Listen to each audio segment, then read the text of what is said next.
एक movie release होती है धुरंधर 2। 140 करोड़ की ओपनिंग, 700 करोड़ सिर्फ 4 दिन में। और सबसे शॉकिंग बात यह है कि एक ऐसी फिल्म जो लगभग 4 घंटे लंबी होने के बाद फिर भी लोग थिएटर में सीट से उठ नहीं रहे। तो सवाल ये उठता है कि क्या धुरंधर 2 सच में इतनी बड़ी मास्टरपीस है या फिर ये सब एक केयरफुली क्रिएट किया गया हाइप है जिसमें ऑडियंस बस फ्लो के साथ बह रही है। आज मैं आपको वो 10 असली रीजंस बताने वाला हूँ जिन्होंने इस फिल्म को सिर्फ हिट नहीं बल्कि एक मास फिनोमिनन बना दिया। तो चलिए शुरू करते हैं शुरू से। धुरंधर 2 ने सिर्फ बॉक्स ऑफिस पर पैसा नहीं कमाया बल्कि उसने पूरा बॉलीवुड का नैरेटिव ही चेंज कर दिया है। और ये प्रूव कर दिया है कि अगर कंटेंट स्ट्रांग हो तो ऑडियंस आज भी थिएटर में वापस आ सकती है। और इस वीडियो में हम बात करेंगे उन टॉप 10 रीजंस की जो इस मूवी के सक्सेस के पीछे रियल गेम चेंजर बने। सबसे पहला और सबसे बड़ा रीजन है रणवीर सिंह का ट्रांसफॉर्मेशन। इस बार वो सिर्फ एक्टिंग करता हुआ नहीं लगता बल्कि वो कैरेक्टर बन चुका है, जहां एक साइड वो रॉ एजेंट है और दूसरी तरफ एक डेंजरस अंडरवर्ल्ड आइडेंटिटी को कैरी कर रहा है। और इन दोनों पर्सनालिटीज के बीच जो कंट्रोल और डेप्थ उसने दिखाई है वो ऑनेस्टली उसके करियर की सबसे मैच्योर परफॉर्मेंस लगती है।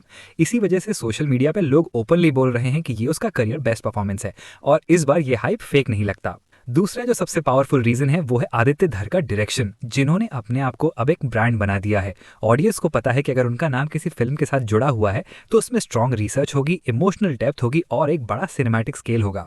इसी ट्रस्ट की वजह से लोग बिना सोचे समझे टिकट बुक कर रहे हैं क्योंकि उन्हें पता है कि उन्हें क्वालिटी एक्सपीरियंस मिलने वाला है। और तीसरा रीजन है पार्ट 1 का ऑलरेडी बिल्ट अप हाइप, क्योंकि धुरंधर के पहले पार्ट ने 1300 करोड़ रुपए कमाकर एक लॉयल फैन बेस क्रिएट कर दिया था। और सबसे स्मार्ट मूव था उसका पोस्ट क्रेडिट सीन, जिसने ऑडियंस को डायरेक्टली पार्ट 2 के लिए एक्साइट कर दिया। मतलब पार्ट 1 एक ट्रेलर बन गया पार्ट 2 के लिए। और जब सीक्वल रिलीज हुआ तो लोग पहले से ही मेंटली प्रिपेयर थे उसे देखने के लिए। चौथा रीजन है परफेक्ट टाइमिंग, यानी फेस्टिवल रिलीज, जहां ईद, गुड़ी पाड़वा और उगाड़ी एक साथ आ गए और पूरा देश सेलिब्रेशन मूड में था। जब लोग फ्री होते हैं और फेस्टिव वाइब में होते हैं तब वो नेचुरली थिएटर की तरफ अट्रैक्ट होते हैं और इसी वजह से फिल्म ने नेशन वाइड एक्सप्लोसिव फुटफॉल देखा। पांचवा रीजन है जीरो कंपटीशन, क्योंकि जो सबसे बड़ा क्लैश होने वाला था टॉक्सिक से वो पोस्टपोन हो गया और धुरंधर 2 को मिल गया पूरा सोलो रिलीज एडवांटेज, जहां उसने 20,000 से भी ज्यादा शोज ऑक्यूपाई कर लिए। और जब एक फिल्म के पास इतना बड़ा स्क्रीन कंट्रोल होता है तो उसका बॉक्स ऑफिस एक्सप्लोड करना ऑलमोस्ट गारंटीड हो जाता है। और छठा रीजन है उसका एक्सप्लोसिव ट्रेलर, जिसने रिलीज होते ही लिटरली इंटरनेट को हिला दिया था।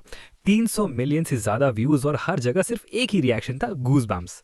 ट्रेलर ने ही ऑडियंस को कन्विंस कर दिया था कि ये फिल्म थिएटर एक्सपीरियंस के लिए बनी है और इसी वजह से pre release hype sky high हो गया। सातवां रीजन है म्यूजिक और स्पेशली आर का वायरल फिनोमिनन, क्योंकि आज के टाइम में रील्स और शॉर्ट वीडियोस ही डिसाइड करते हैं कि कोई फिल्म कितनी ट्रेंडिंग होगी। और इस फिल्म का बैकग्राउंड म्यूजिक हर जगह यूज हो रहा था, चाहे वो इंस्टाग्राम रील्स हो या यूट्यूब एडिट शॉर्ट्स। मतलब फ्री में इतनी पावरफुल मार्केटिंग मिल गई जिसे धुरंधर 2 को इग्नोर करना इम्पॉसिबल था। आठवां रीजन है पेट्रियोटिज्म और इमोशनल कनेक्शन का कॉम्बिनेशन, क्योंकि फिल्म सिर्फ एक्शन शो नहीं करती बल्कि उसमें एक इमोशनल कोर भी है जो ऑडियंस को डीपली कनेक्ट करता है। रॉ मिशंस, रिवेंज एंगर और नेशनल प्राइड का ब्लेंड लोगों को सिर्फ एंटरटेन नहीं करता बल्कि उन्हें फील भी कराता है और यही चीज फिल्म को मास लेवल पर रिलेटेबल बनाती है। नौवां रीजन है वर्ड ऑफ माउथ, जो आज भी सबसे पावरफुल मार्केटिंग टूल है। और इस फिल्म के केस में पेड प्रीव्यूज के तुरंत बाद सोशल मीडिया पर पॉजिटिव रिव्यूज का फ्लड आ गया, जहां हर कोई इसे नेक्स्ट लेवल सिनेमा बोल रहा था। और जब पब्लिक खुद किसी फिल्म को पुश करती है तो उसे रोकना ऑलमोस्ट इम्पॉसिबल हो जाता है। भाई धुरंधर। 10वां और शायद सबसे अंडररेटेड रीजन है कंट्रोवर्सी, क्योंकि जितनी कंट्रोवर्सी बढ़ती गई उतना ही इसका हाइप स्ट्रांग होता गया, चाहे वो बैन की न्यूज हो या प्रोपेगेंडा डिबेट हो। सिंपल साइकोलॉजी ये है कि लोग हमेशा वही देखना चाहते हैं जिसे लेकर सबसे ज्यादा डिबेट हो रही हो, और धुरंधर 2 ने इस फैक्टर को फुल एडवांटेज में कन्वर्ट कर लिया। अब अगर ओवरऑल देखा जाए तो धुरंधर 2 की सक्सेस किसी एक रीजन की वजह से नहीं है बल्कि ये एक परफेक्ट स्ट्रॉन्ग है जहां परफॉर्मेंस, डायरेक्शन, टाइमिंग, हाइप और ऑडियंस साइकोलॉजी सब एक साथ अलाइन हो गए। और इसी वजह से ये फिल्म एक नॉर्मल हिट से ऊपर उठकर एक सिनेमैटिक इवेंट बन गई।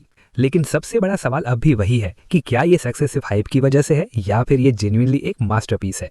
सच तो ये है कि दोनों का कॉम्बिनेशन है, क्योंकि अगर कंटेंट वीक होता तो इतना स्ट्रॉन्ग वर्ड ऑफ माउथ कभी सस्टेन नहीं होता, और अगर हाइप ना होता तो इतना बड़ा ओपनिंग कभी नहीं मिलता। धुरंधर 2 ने एक बात क्लियर कर दी है कि बॉलीवुड अभी खत्म नहीं हुआ है बल्कि वो वापस आ रहा है, और अगर इसी लेवल का कंटेंट आता रहा तो आने वाले टाइम में और भी बड़े रिकॉर्ड्स टूटने वाले हैं।